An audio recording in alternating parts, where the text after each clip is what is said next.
Well, welcome to our study in God's Word. And this morning we're going to be in Daniel chapter 9, looking at one of the most important Bible prophecies ever recorded in the Scriptures. It's Daniel chapter 9, verses 24 to 27. And so if you've got a Bible, open it up there. But this prophecy has been referred to as the 70 weeks prophecy, or Daniel's 70 weeks. And it's a key prophecy in terms of just laying out God's plan. Daniel was in future plans. So, whenever we study the book of Revelation, people want to know, well, how did you come up with the idea that the book of Revelation covers like 7 years? Well, we get that from this prophecy in Daniel chapter 9. That's where it comes from. Anyway, but Daniel, he was one of the most prominent prophets, and there are a lot of different prophets in the Old Testament. I would say what's unique about Daniel is he was what maybe you'd like to call the calendar prophet, because God used Daniel to set up the timetable of when Jesus would come the first time and the second time. Most prophecies will prophesy events, but not necessarily the timing of those events. So in the book of Daniel, you read a lot about the when things will happen. Matter of fact, in Daniel, God gave 3 different powerful announcements of when Jesus would come. And you'll notice that real early. The third one is the one we're going to study. But prior to that, I believe it's in Daniel chapter 2. You remember King Nebuchadnezzar had a dream, and he saw this he saw this statue made of different metals. And Daniel is the one who ends up interpreting that dream as representing different kingdoms. And the very last kingdom to come would be Christ's kingdom.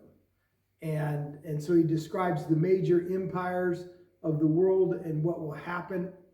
And then that vision, it comes up, not the exact same vision, but very similar to it. It actually, later on around chapter 7 of Daniel, you have this vision of a beast coming up out of the ocean, and that beast is described as different governments. So it's interesting. One of the visions kind of looks at the kingdoms of the world through man's view as this golden statue or whatever, and then God looks at it as a fiery dragon that comes to destroy. But both of those images kind of cover the same thing. They speak of 4 kingdoms that would rise and fall before Christ would return. And then we have this prophecy in Daniel chapter 9 as the third major prophecy. But all these prophecies end with the coming of Christ. And that's what we'll see, and what we refer to as the second coming of Christ. But let's just read the prophecy in Daniel 9. It's real quick, 24 to 27. We'll talk a little bit about the context and some of the questions we need to answer while we're looking at this prophecy. But Daniel chapter 9, starting at verse 24, here's the prophecy. It says, 70 weeks are determined for your people and for your holy city, to finish the transgression, to make an end of sins, to make reconciliation for iniquity, to bring in everlasting righteousness, to seal up vision and prophecy, and to anoint the most holy. Know therefore, and understand that from the going forth of the command to restore and build Jerusalem until Messiah the Prince, there shall be 7 weeks and 62 weeks. The streets shall be built again in the wall, even in troublesome times. And after the 62 weeks, Messiah shall be cut off, but not for himself. And the people of the Prince who is to come shall destroy the city and the sanctuary. The end of it shall be with a flood. Until the end of the war, desolations are determined. Then he shall confirm a covenant with many for 1 week. But in the middle of the week he shall bring an end of sacrifice and offering, and on the wing of abominations shall be one who makes desolate, even until the consummation which is determined is poured out on the desolate. All right, so you probably read that and said, I have no clue what this guy just said. But we're going to break it down for you.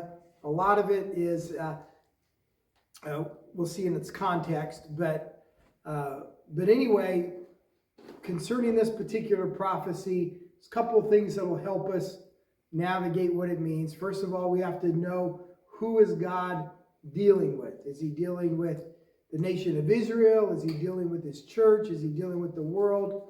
Who is it that this prophecy is concerned about? What is its purpose? Is it judgment or correction or completion? What's going on? When will it take place?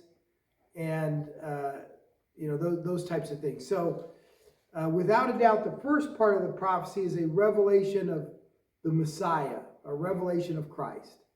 And that's in verses 25 and 26.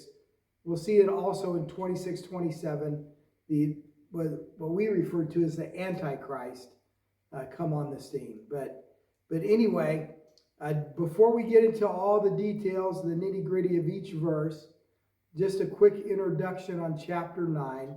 Notice in chapter 9, verse 1, we see Daniel's in prayer. That's how this whole thing comes about. Daniel's praying.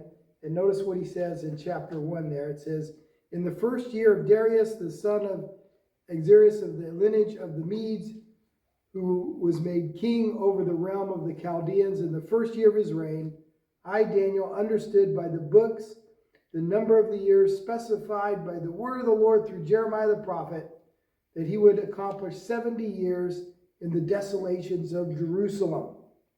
And then in verse 3 he says, then I set my face toward the Lord God to make a request by prayer and supplications with fasting, sackcloth, and ashes.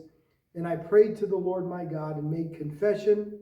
And we won't get into the details of his prayer just yet, but I want you to notice, so Daniel is in prayer.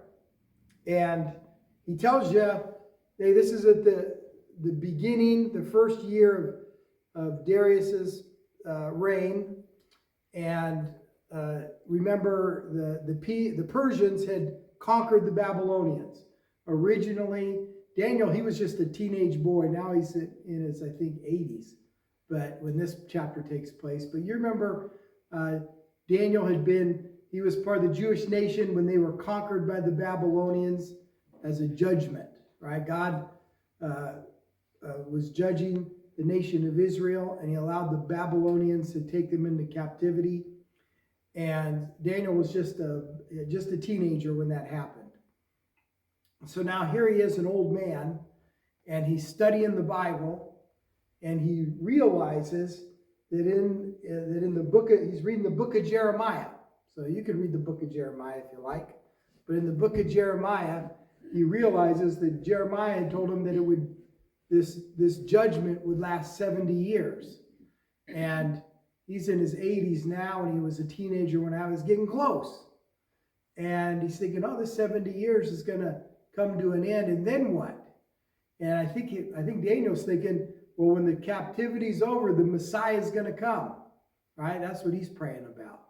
And so, but because of that, because of what he studied in the Word, he's going to take it to the Lord in prayer, and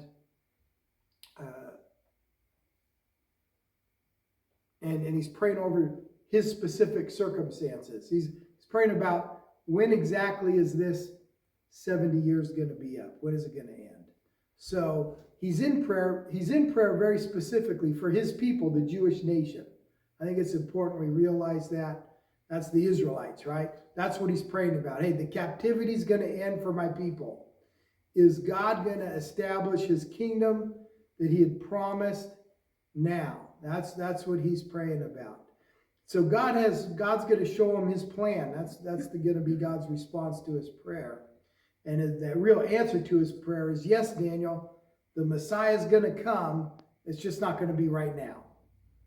But he is going to give them some insight as into when Christ would come.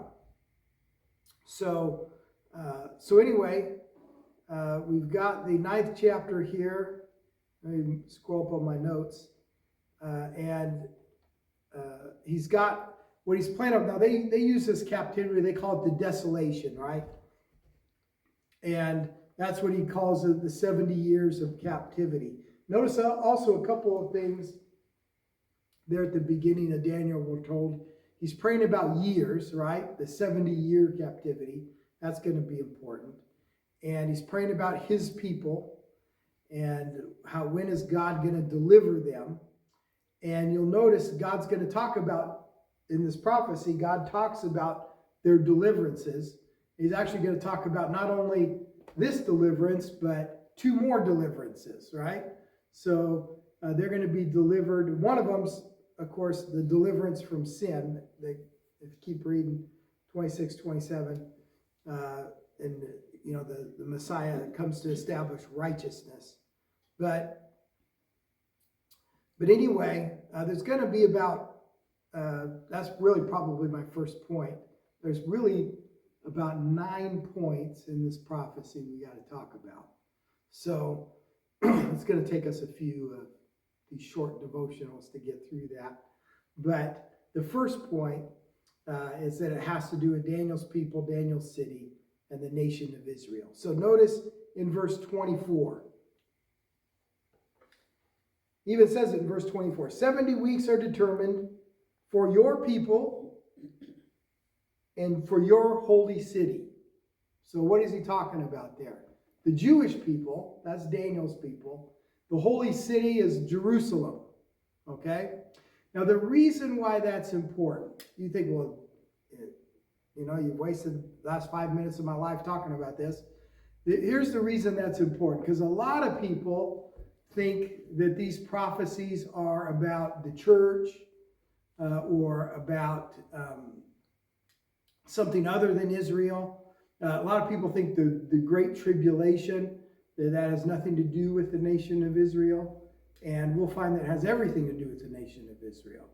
But a lot of people spiritualize prophecy.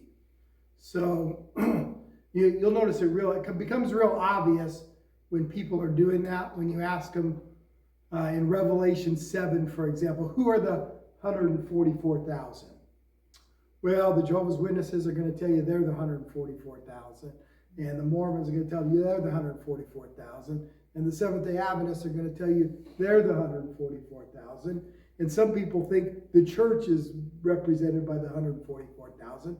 But it literally tells you in the passage that the 144,000 are from the 12 tribes of Israel. It names the tribes, and it tells you how many people from each tribe. And it's talking about the nation of Israel. So it should be real easy to figure out. It's talking about the nation of Israel. But people always want to spiritualize that. And they try to do the same with this prophecy here. It's about Daniel's people, your people, and it's about the holy city, which is Jerusalem. Those are specifically who it's about. It has nothing to do with the church or any other entity distinct from Israel. So that's once you just start taking the Bible for what it says, boy, it just becomes a lot more understandable. So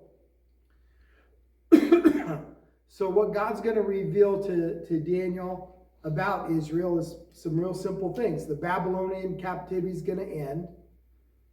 Israel's kingdom is not going to be restored immediately. Then there's going to be the coming of the Messiah that's going to die. And then there's going to be great tribulation before that final kingdom is established. Those are kind of the main points in this prophecy. And he lays out some details about that we'll get into next time. So God bless you. Have a great day. It is. Okay. All right. Oh, wait a minute. Oops. No, it's turned this way. How do I turn it back?